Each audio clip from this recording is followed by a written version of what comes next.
I'm Busekrus. I'm from Austin, Texas. I've been working with yarn since I was a kid, really, but professionally, or yarn bombing and all of that since about 2010. I just recently got into tufting, found it through punch needle actually, and it just sort of captured my imagination. It's a way to basically paint or draw with yarn. Think like Latch hook, but just way faster. And you can make rugs and wall hangings and all kinds of things with it. I have started to make like three-dimensional sculpture type pieces with it, which I'm finding really challenging and also super fun. It's just more possibilities. I am a graphic designer by my profession, and so tufting was a way to bring my graphics into a three-dimensional form and take shape. And I've done knitting and crocheting also. I love making amigurumi. I also make little micro crochet charms, and so this is just a natural extension of my process and journey with yarn. And really, I would love to hopefully elevate it and bring it from its kind of craft roots to a wider audience. And so my yarn bombing started out like that, and the tufting has become an extension of that as also part of my yarn bombing. And I just love it.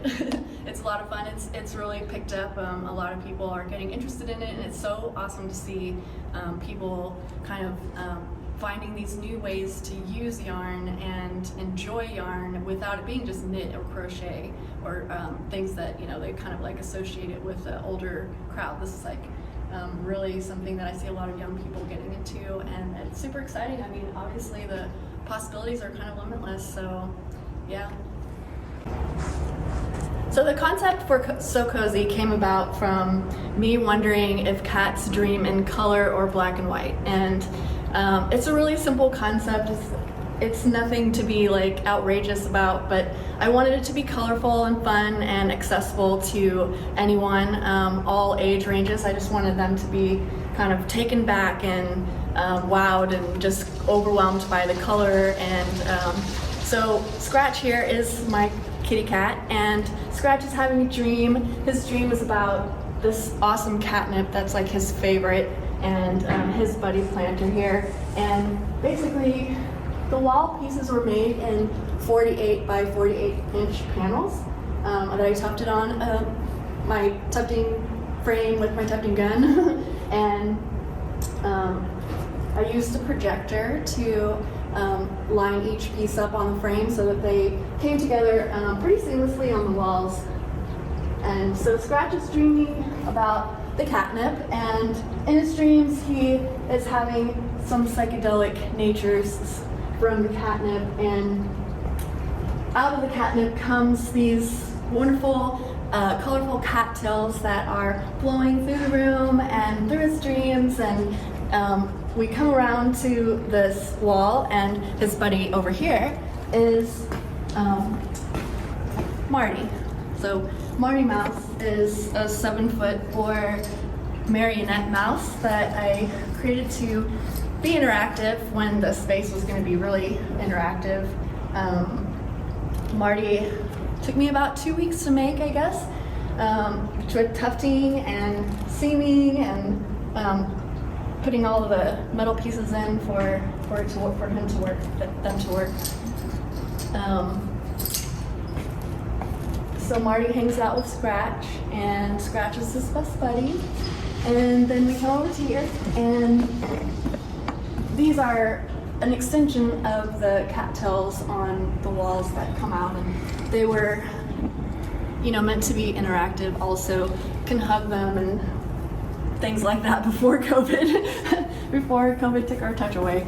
But yeah, so there was supposed to be 20 of them, but I was a little overzealous in my planning, and so there wound up being these 7, 6. And then we have a fun bowl for Scratch to have his cat food. These are cat food pillows that were also supposed to be interactive, where people could lay in them and take photos in them. And yeah, so this is my first time back, and I haven't really gotten to see how people are interacting with the space, but I know that they're having fun with Marty and having fun with Scratch. Like, I miss Scratch. I miss Scratch. What is your mission as an artist? My mission as an artist is really just to bring joy to people. I love all kinds of art, but I especially love art that I can connect with and relate to. And sometimes, you know, fine art is beautiful and it's technically amazing, but it's well, at least for me anyways, I feel like I love to look at it, but the connection isn't there always. And so taking a form and a medium that I love and turning it into something that I feel like anyone can relate to, I love the interactions that people have with something bright and colorful. I can fit little concepts into my work through whatever I'm exploring at the time, and it just be like fun for all ages, fun for everybody. I just want, you know, to kind of like take people out of their heads and out of their everyday and give them a sense of wonder and imagination, and kind of like bring them back to their sense of play, and you know, it's just fun. I feel like we need more of that in today's world, and it doesn't have to be always about the higher thinking of art, which is beautiful and it's there and I love it. But it doesn't always have to be that. It can be just something that is brightly colored or shape or form or texture. And so this is kind of like my focus right now as an artist, is to bring joy to people. Okay, you told us a little bit about your installation. How did you come up with the concept for Marty and Scratch and the dream? I came up with the concept for So Cozy after doing several other concepts. I really wanted the space to be interactive, and at the time I was designing it, I was thinking about like different elements and pieces that people could play with, or you know, touch and feel the texture, just kind of give them a sense of play and wonder, like I was talking about. And so the characters just kind of like came about as like a cat's den, and how cozy is a cat in his den, always this little safe space. And so then I started thinking about, well, what do cats do in their den? Well, they sleep a lot, you know, and it just kind of was a natural progression. It's nothing super deep or, you know, mind-blowing, but just something fun and something that I could create characters with, because I'm often creating characters and storylines and things, and yeah, so that's kind of how it came about. It was just, I'm a designer illustrator, so I just started illustrating, and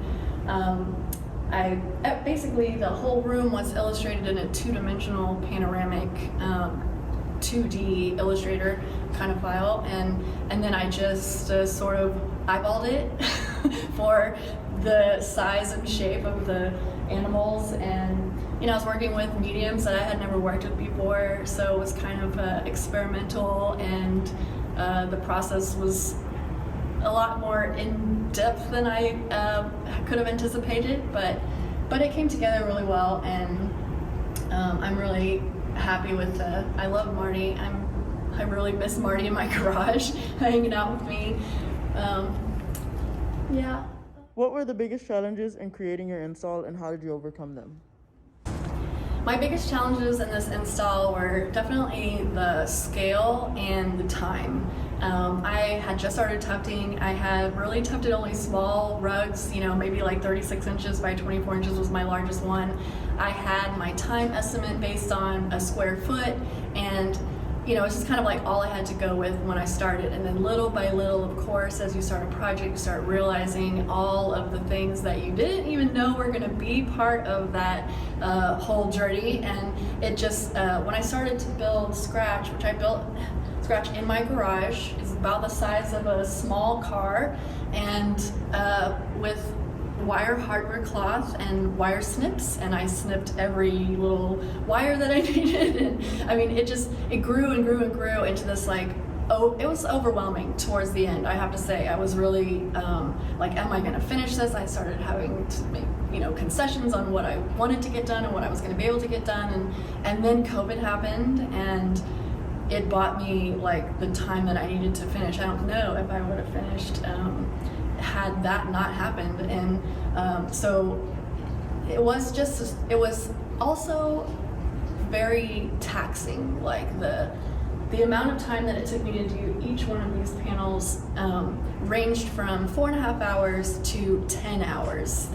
The one that has like most of the leaves on it right there was almost 10 hours to tuft it. Just the detail, and you have to slow down, and all the turns and the times you have to take the gun out, and all the cutting and everything, it just adds up. And so, I was in my studio working pretty much every day, all day, because when I wasn't tufting, then I was gluing. When I wasn't gluing, then I was building, and there was always something going on. And so, yeah, by the end of it, I really was just kind of like, which way am I going? What's up, what's down? Like, it seemed surreal, to come here and finally start putting it together, to see one wall finished and really just feel like, oh my gosh, this is gonna happen.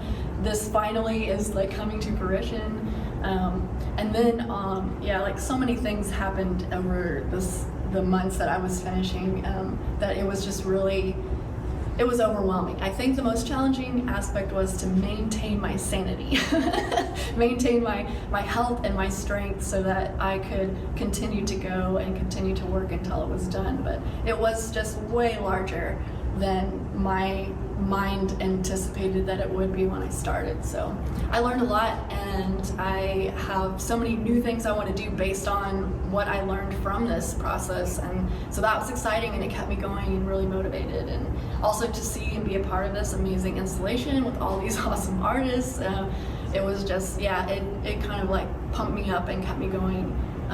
Putting my process on Instagram and people getting to watch and come along with me for the journey really kept me motivated. And